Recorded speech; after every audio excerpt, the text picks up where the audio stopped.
Jung. I think that's okay. Pretty I think your most embarrassing moment was Xiaoyang's. Hey guys, so today we're doing a get to know us Q&A kind of. We've had some questions from you guys. I'll link my Instagram because that's usually where I ask for questions. I can also put Jung's Instagram. Yeah, He I have always Instagram. okay. He always takes some really beautiful pictures and you guys can check those out. Right now we're in Deer Lake Park and there's lots of families around taking pictures. The view's beautiful. I feel like when we film videos, we're super Shy? shy. Yeah, unnatural. And in real life, we're pretty funny. Yeah. I feel people are going to watch this video and be like, you guys aren't funny, but okay. We're funny. We're super funny. Yeah. Let's see. I have your questions here. So the first one is, what was it like meeting each other's parents? Oh, first of all, I have to say super nervous to meet Christian's parents because I didn't know how to communicate with like the Caucasian family, and I don't know whether I show some like offense somebody and maybe some like habits or manners. Jung was super nervous. I remember that day so clearly. He was ready to talk about how much he made at work, if he owned a house, he owned a car, all of his assets. Yeah, in China it's very normal to, show what a guy has certain assets and financial situation to make them feel like, oh, I'm definitely have the capability to protect their daughter and have a great life. But then I realized Christian's parents are pretty chill, and they just care. talk about something else. And I think that's probably the Western culture, and they care about whether you guys love each other instead of how much you earn or what you own, right? Yeah, that's true. Yeah, my parents were pretty chill, but it was the same with your mom. I feel Jung's mom isn't like the super traditional like Chinese mother-in-law. I know like before I met her, I was a little bit nervous just because I heard so many things about Chinese mother-in-laws being super like strict, but she was definitely not like that. I remember she made us hot pot and we all just sat around hot pot chatting. I'm really thankful that both of our families are just so chill. Yeah. I think probably we just love each other's culture. And I think that's great. Okay, so number 2 is, what was your most embarrassing moment in China? I think once I live in North America for a while, I know the courtesy here. So when I enter the shopping mall, I always lean the door for the back door. I think that's pretty awkward. I think your most embarrassing moment was Xiaoyang's. Okay, what's going on there? Oh, I literally have pictures. I'm going to insert pictures. His most embarrassing moment also became not my most embarrassing moment, but I was pretty uncomfortable for the day.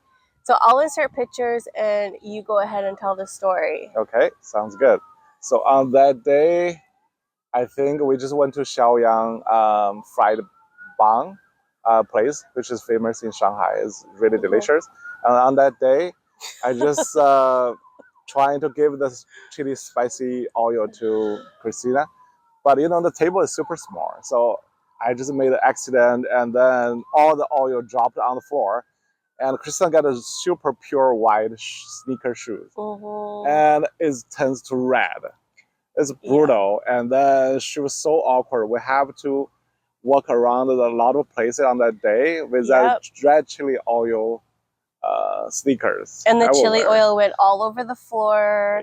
The lady hated us. I'm so sad. Even though we were super apologetic and tried to clean it up, it just was a mess. Didn't you also knock over your water? Yes, that's also happened. I think sometimes I'm just too awkward. But I have a good heart, Yeah, that's true. Jung does have a good heart.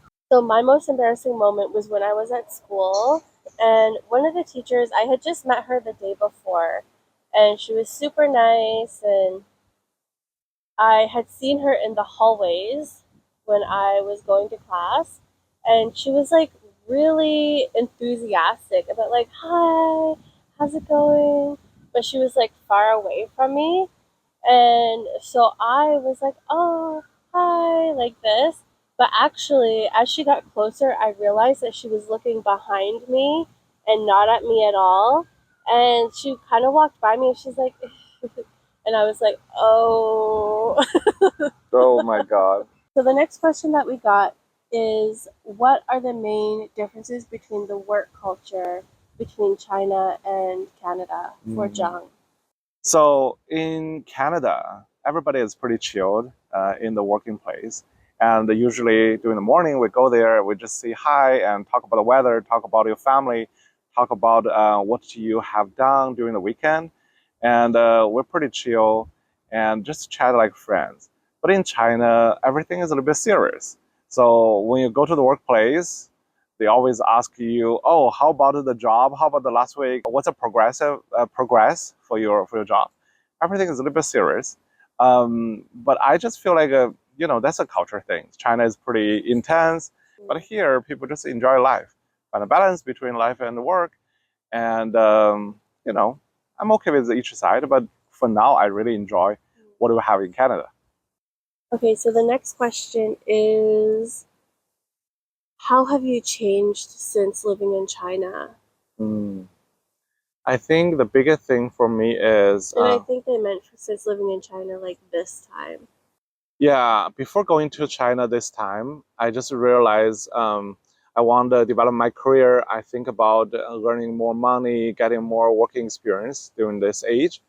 But after this trip in China, I just realized how important the life to you, especially your family. People always said it's simple to balance your life and work, but actually it's not. You have the good setup here, like in Canada.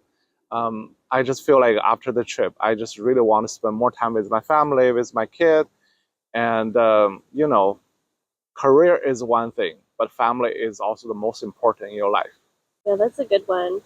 I think for me, it was probably, I think China made me realize that like I have to ask for things if I want them, and I have to be like more vocal about things. I think I definitely learned with Sophia, I have to really advocate for her and make sure that, we're safe and everything's good and we're all happy. I think it definitely made me realize that I also have to be more confident to show her that confidence, because I want her to also have that. This will be our last one, but if you guys enjoyed this, maybe we can do a part 2. So this one is, what was your best meal in China? My best meal in China was definitely all of the meals that I had in Hanzhong. Hanzhong food is just so delicious. I love the Western Chinese food. Probably one of my favorites are the rojamo. I'll put a picture here of the rojamo that I like the most. And it was from this particular store. Every time we go back to Hanzhong, I'm definitely going to get one, so I hope it stays open forever. The barbecue in Hanzhong was so delicious. So I think those were my 2 favorite meals in China. And also those potatoes. Remember? Yeah, it's like a spicy, sour sauce, like potatoes. Yeah, so delicious. Okay, for me, I think definitely some spicy food. I remember that when Christian and I went to the Sichuan restaurant, we tried a laziji, which is like a really chili small piece of chicken, and it's super yummy. And also some like noodles is also unique. For example, we tried a Lanzhou noodle, and they just roast the beef with their specific way. And you put some chili oil on top of that in the soup. It's so yummy. So I just really miss some spicy food as well there. Yeah. Also the hot pot in Hanzhong. Yeah, hot pot is great. Brought us to. Yeah. Super good. Yeah. Thank you guys for watching our Q&A. If you have any more questions, definitely leave them below or send them to my Instagram. Hopefully it wasn't too windy here. I did get some microphones, so hopefully that helps us out with the sound quality. Yeah, we're looking forward to making more of these types of videos. Thank you so much for watching our video, and we will see you next time.